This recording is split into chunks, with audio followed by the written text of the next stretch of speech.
Thank you very much, Dr. Bubis, and good afternoon to you all. It's a pleasure to be here. I'm truly honored to be contributing to the Assembly of Members at ILSI and to have the honor of making this presentation with you.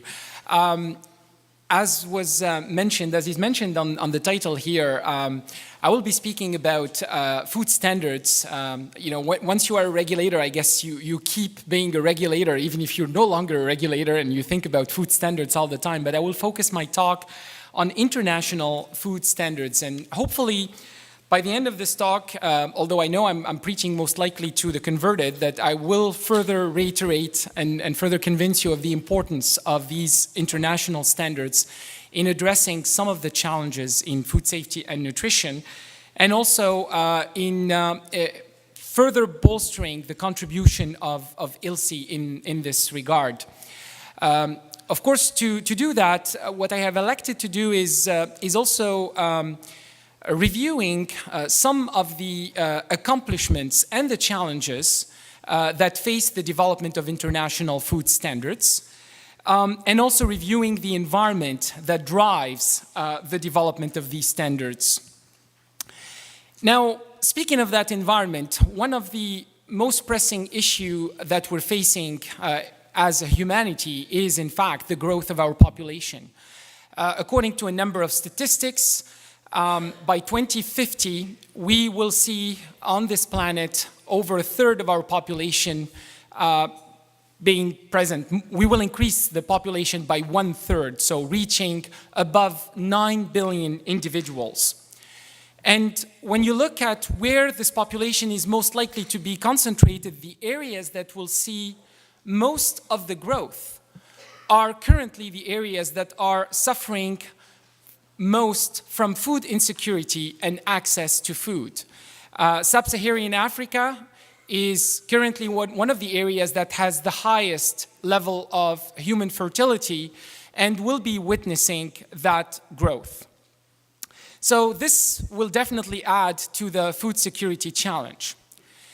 Now, food safety exacerbates food security issues in a number of ways. First of all, we know that inefficiencies in food value chains, particularly associated with food safety challenges, contribute to a considerable amount of waste of food and crops that are produced and that do not necessarily reach the consumers. In fact, there is an estimation about 30% of the food production is wasted worldwide, and a significant part of that is wasted actually just at the harvest or even before the harvest. So this is not a waste that is happening as a result of domestic consumption. And definitely eliminating that waste and that loss will contribute in addressing the food security challenge. There is an estimation, and this is a quote from the Director General of FAO, that the elimination of food loss and waste would contribute in feeding close to $1 billion. 870 million undernourished people would benefit from that. So essentially, there is an opportunity to reduce food waste, to help food security through the reduction of food waste, and that can happen actually with improvement of food safety. Now you're going to ask me, where do food standards come into the equation? Why are food standards important? Well, let me illustrate that by one simple example from a practical consideration. I happen to have had some collaboration, even on a limited basis, with the World Food Programme. The World Food Programme will not send to an area that is struggling from an acute situation of access to food while that food or while those crops are not meeting international standards. So essentially, those standards are very important, and their compliance, the compliance with these standards is very important in order to help address food security issues. And preventing or reducing food waste can come through the improvement of food safety through the development and implementation of the right standards in the areas that are most affected. Another example, we're looking at alternative sources of food, alternative sources of proteins. In a lot of instances, we're looking at novel proteins. Well, none of these proteins, none of these alternative sources could make it to market if they do not receive some kind of acceptance through the right assessment and the right development of standard so that they can address the relevant issue of access to food. In a similar fashion, a number of food processes, particularly those that are developed in order to make agriculture and food production more resilient to climate consideration, and particularly to climate change or essentially to drought conditions, well, none of these processes would also be implemented if they do not receive the level of assessment and they are deemed to be safe and actually fulfilling the requirements for their acceptance, both at the domestic and at the international level. So again, you see the importance of food standards, and we know, in fact, that food and food production in particular is an important sector of the economy for every nation. It is, in fact, more true for developing nations and developing economies, where the food and agriculture sector tend to contribute significantly to the GDP. Improving food production and actually enhancing even trade of food, even through minimal processing, was identified as a way to boost economic growth and therefore to help human development. The environment of the development of food standards, as we know, continues to be evolving in an area where globalization is still with us. In fact, we know that our supply chains are ever more complex, making us in the world more interdependent. We know that consumers everywhere in the world, and regardless of the level of development of the economy, are more demanding for not only the safety of their products, but also for the quality of these products.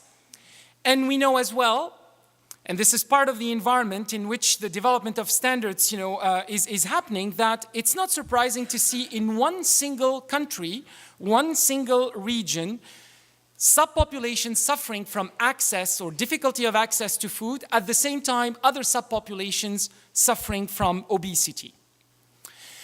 A number of emerging issues are also taking place and will need to be addressed, particularly from a food contamination standpoint. We're witnessing new contaminant and food vehicle pairs. We're identifying also the increasing issue of antimicrobial resistance and the linkage of that with practices of food production. And I've mentioned previously climate change. Climate change is also responsible for changes in patterns of food contamination with, for example, the appearance of new natural toxin patterns, whether be it mycotoxins or phycotoxins. So continuing to go into the drivers of change of the development of food standards, the regulatory environments as well at the domestic level are changing. We know that since the adoption of the food hygiene package and the corresponding requirements in European food laws in the mid-2000s, a number of regulations have moved to include the importance of preventive controls and preventive measures as part of their regulatory systems.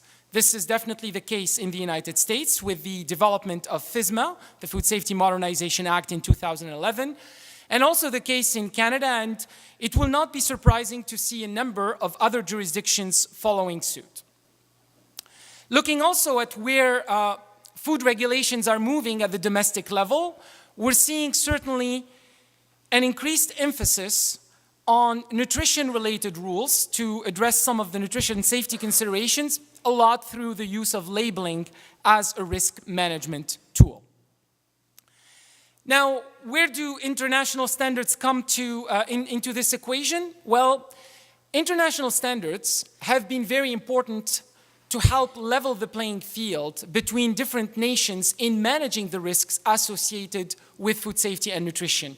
The Codex Alimentarius Commission did that for the last 5 decades and served as the reference for the protection of consumers and to remove impediments to trade regardless of the level of development of the country. Codex standards also helped address a number of emerging food safety and nutrition issues. In fact, we owe to Codex the very foundation of a number of food regulatory decisions, and particularly the adoption of the risk analysis principles, right now enshrined as a foundation of any robust food safety and nutrition regulatory regime.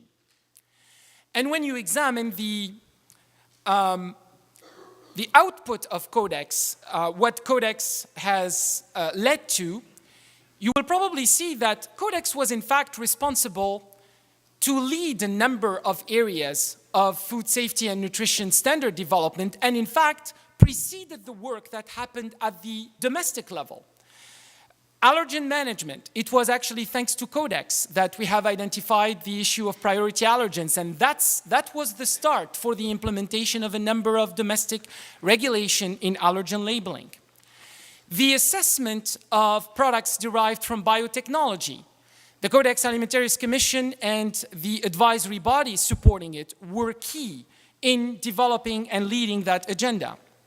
And even if you look at nutrition labeling requirements, at the exception of the United States, which actually was the first adopter of that area, in fact, it was the Codex Alimentarius Commission also that led the way in developing the requirements so that these labeling conditions meet the risk requirements and address essentially the needs of the populations they are aimed to protect.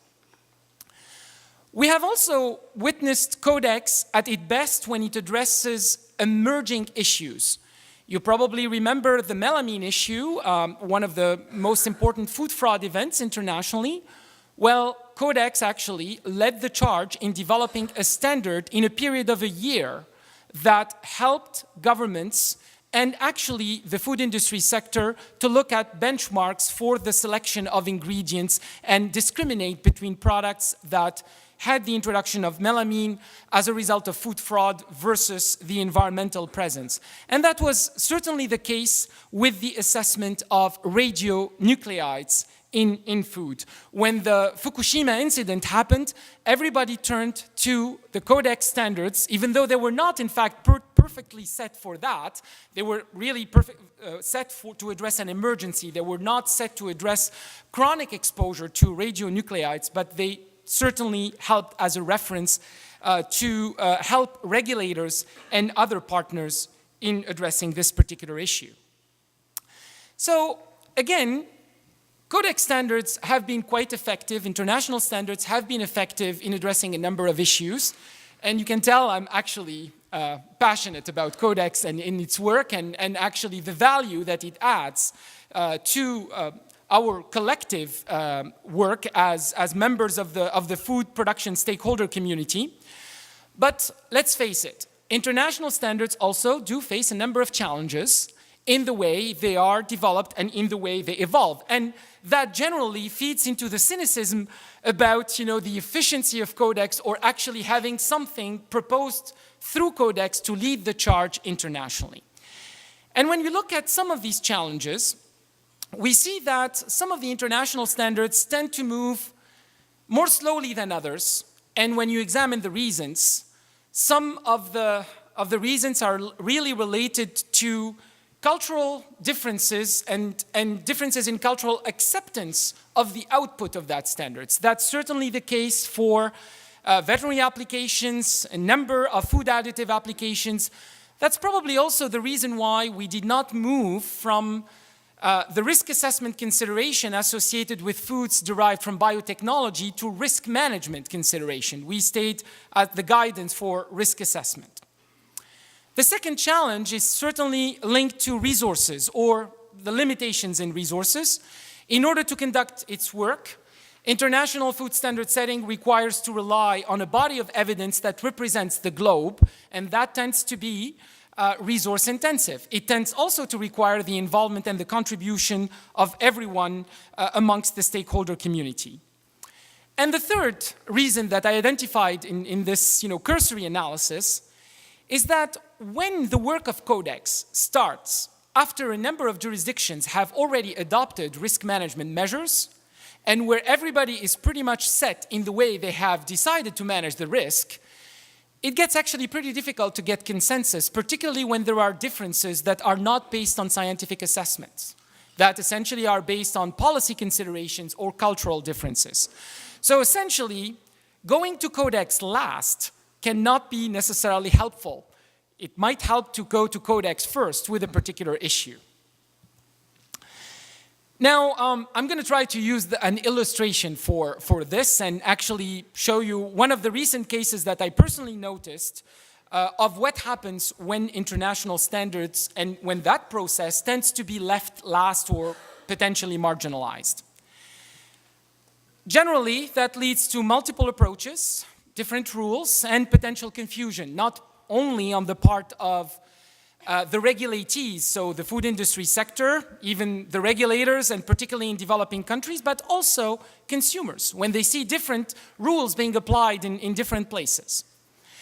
I take the example of nutrition-related risk management measures that are supported by labeling tools. We're witnessing right now the adoption of front-of-pack labeling as a way to do nutrient profiling. And essentially, this measure was identified in order to support, inform consumers, and potentially deter their consumption of certain nutrients that were found to be linked to non-communicable diseases, high saturated fats, sugar, and sodium. When we look at what's happening right now around the world, we're seeing multiple methodologies, multiple experiences being applied, approaches that are focusing on the presence of the nutrient as a whole in the food, others that are focusing on the addition of nutrient, as if essentially the public health outcome was different whether the nutrient is present naturally or as a result of processing, so essentially penalizing processing in a way. Also, the way assessments are being done for the potential impact of the measure that is being taken or effectiveness in addressing the risk that is being considered. This, when you look at some of the measures that have been taken most recently, I've borrowed the part of this slide from a colleague from Argentina, Dr. Zuzana Sokolovsky, and these are the measures that have been adopted most recently in Chile on front-of-pack labeling. This is actually right now regulation. It's the rule of the land, where you have front-of-pack labeling requirements for high sugar, saturated fats, sodium, and calories. Not very far from there, in Ecuador, we have a system that has adopted the traffic light system. And if we move up north, in my own country, Canada, we are actually considering right now front-of-pack labeling requirements. They are not actually rules, but they are proposals right now looking at sugars, saturated fats, and sodium. This is one of the proposals. There are a number of others currently under consultation. I guess actually what I'm saying is, if this is propagated and perpetuated in different parts of the world, we will end up with so many rules around food labels that essentially, I don't know if consumers will be able to understand why those differences are being imposed. I'm also having questions about the possibility of having common methodologies and approaches around that, and perhaps a more fundamental question. We are making these decisions on the basis that the label is most likely to be the most effective measure to address the health risk or to inform the consumer. We are living in a technology age where practically every teenager, including in actually developing economies, are relying on different sources of information on these particular smart things or less smart things. Questions are being asked on whether it is still effective to use the food label, which is a tool of the past, as a way to address a risk of the present and potentially a risk of the future. I don't have the answer, I'm just asking that question. So perhaps there might be an opportunity to trigger a common approach that is based on evidence to support management of risks, where we could think of common principles. We may not end up with the same outcome decisions, but common principles that will address the same risks. Try to level the playing field what will happen with countries in Africa and other jurisdictions where actually they are suffering from obesity. They have situations of over-intake of a certain number of nutrients. And also we have to think about, again, the objective of Codex and the objective of avoiding those technical barriers to trade between countries if they're not fully justified. And again, here I'm putting the answer in Codex. And I know that Codex has barely started the work in this area, and there might be a benefit to advocate that actually Codex takes a leadership role while a number of jurisdictions, put a pause button on the way they develop those measures. Now, as was indicated, I had the privilege to contribute in Codex work as a member of the Canadian delegation for over a decade. And I had also the privilege to serve as vice chair of the Codex Alimentarius Commission in 2011. From 2011 to 2014, I actually had the opportunity to run for the chair position unsuccessfully, but that actually led me to do quite a bit of thinking. Sometimes, not succeeding is actually better than succeeding in an endeavor. In the process of preparing for, that opportunity, I happened to co-authored or authored a couple of publications, one of them, in fact, on the margin of a workshop on Codex at its 50th anniversary that was held in China, and another one that I had the opportunity to co-author with Dr. Renata Clark, the lead of the food safety group at FAO. And I won't bore you with the content of these two publications, but what I identified as areas of thinking for the future of the organization, while emphasizing the importance of this body and in the way it serves the food stakeholder community. Well, first, the need for this organization to address emerging issues and particularly areas for food innovation. If we consider the importance of food and food production in the economies of the world, and actually the importance of that in the development agenda, we need to have some support from the international standard body to address, for example, food innovation and the innovation agenda. A second element is that there's a need for Codex to look at reforming its processes, and particularly to look at ways to address how, when there are some cultural differences or polarization of opinions, we could actually manage that in a manner that is not detrimental to the development of these standards. And I'm going to share a couple of considerations in this regard. So first of all, just to re-emphasize the importance of this organization, in actually looking at the importance of Codex, we sat down with a couple of colleagues on the margin of the Codex Alimentarius Commission, and we did the back-of-the-envelope calculation about how much it costs actually to run a commission meeting. This is the meeting that happens every year, where you have between 600 and 800 delegates attend the meeting in order to endorse all the standards at the different steps. When you count the cost of travel, accommodation, and everything, and then when you count also the time that is devoted by these officials from their regular work in order to be there, sometimes day and night, in order to do this job, we estimated that to cost $5,000 per minute. You cannot afford, essentially, to have things slow down when you have that type of cost, and you need to basically make sure that it is invested in the right way. So what I would like to share with you is a few ideas of opportunities where the food standard development could be led in the future.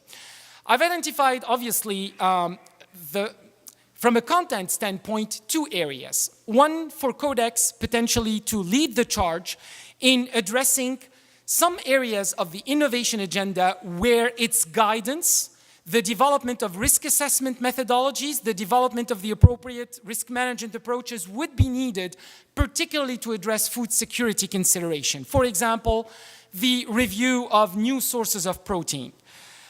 Also, looking at providing guidance on the way novel food regulations function in a food control system. We're seeing that the European novel food regulations have been reviewed. In China, there are considerations of reviewing the novel food regulations. A number of countries are looking into that. And when you look at the definition, frankly, it varies depending on the jurisdiction. There might be a way to provide guidance in that regard. Also, the contribution into leveling the playing field, particularly in enshrining preventive controls as part of food regulatory requirements.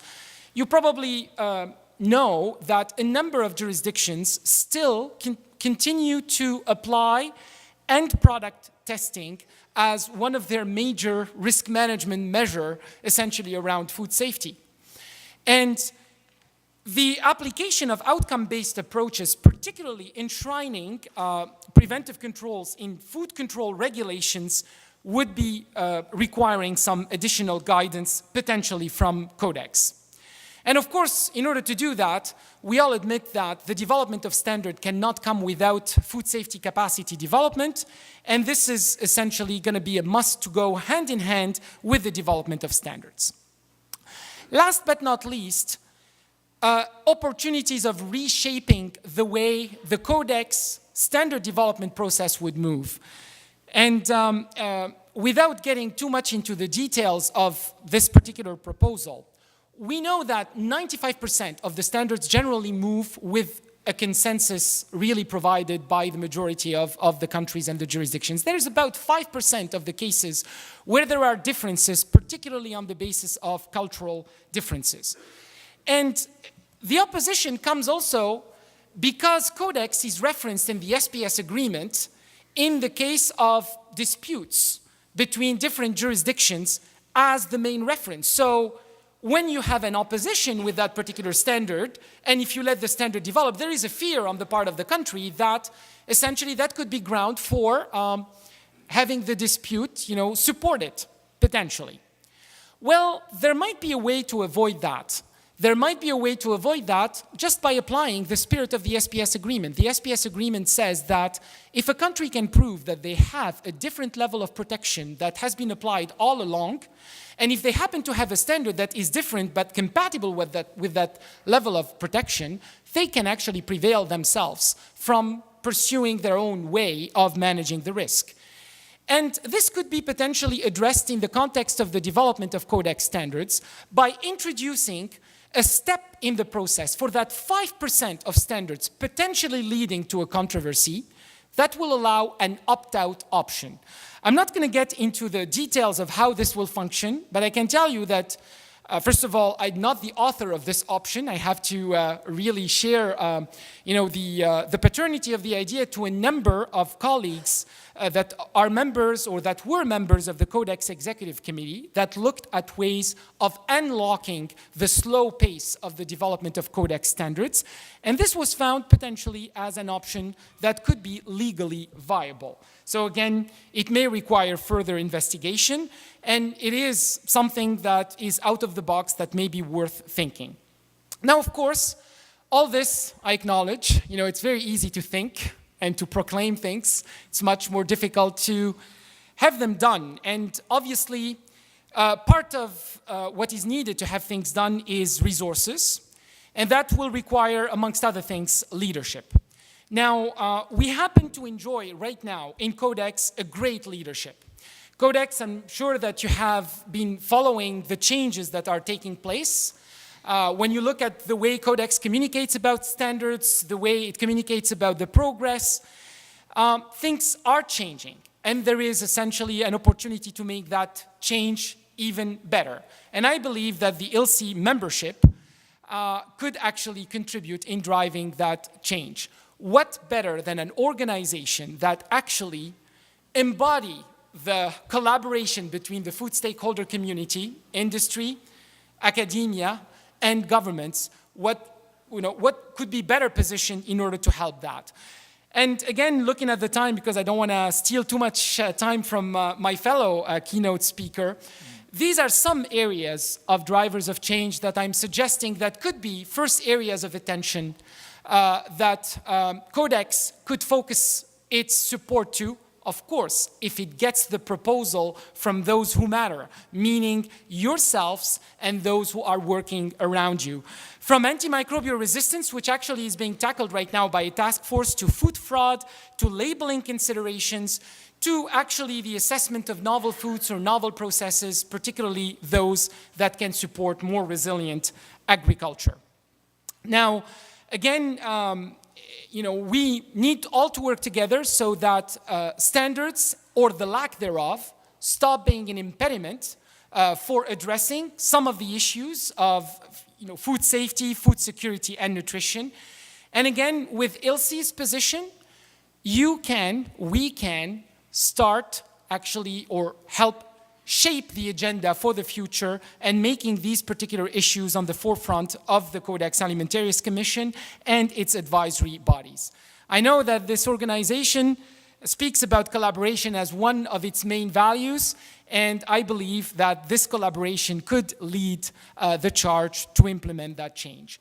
Once again, really thankful for the opportunity to be with you and to make this introduction and this discussion with you, and happy to take some questions later on. Thank you very much.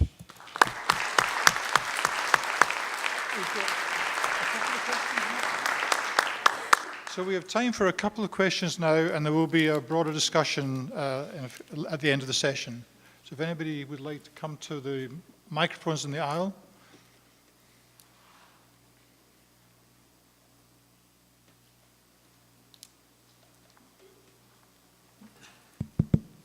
Thank you very much. Very impressive presentation about Codex. I have some doubts about your final proposal.